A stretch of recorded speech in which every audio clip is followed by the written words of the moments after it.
एक breaking news पाहूयात। आमदार रोहित पवार विधान भवन पायऱ्यांवरती आंदोलनाला बसले आहेत। कारवाईला घाबरणार नाही, एमआयडीसी दिल्याशिवाय माघार नाही, आम्ही लढतो युवकांसाठी, तुमची आडकाठी श्रेयवादासाठी असं लिहिलेले हातामध्ये फलक घेत यावेळेस रोहित पवार या ठिकाणी आंदोलनाला बसले आहेत। आमदार रोहित पवार विधान भवन पायऱ्यांवरती आंदोलनाला बसले आहेत। कारवाईला घाबरणार नाहीये, एमआयडीसी दिल्याशिवाय माघार नाही, आम्ही लढतो युवकांसाठी, तुमची आडकाठी श्रेयवादासाठी असं लिहिलेले फलक हातात घेऊन विधिमंडळाच्या पायऱ्यांवर रोहित पवार यांचा ठिय्या आहे। या संदर्भात अधिक माहिती जाणून घेऊया। देवेंद्र कोल्हटकर आपले प्रतिनिधी आहेत आपल्यासोबत।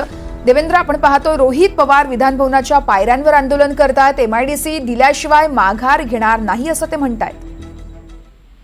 वर्ष आपल्याला माहिती आहे की गेल्या काही वर्षापासून कर्जत जामखेड यामध्ये एमआयडीसी व्हावी या पद्धतीचा मुद्दा जो आहे तो आमदार रोहित पवार यांच्या मार्फत उपस्थित केला जात होता। एमआयडीसीच्या मुद्द्यावरून आता रोहित पवार जे आहे प्रश्न जो आहे तो जैसे तेच आहे।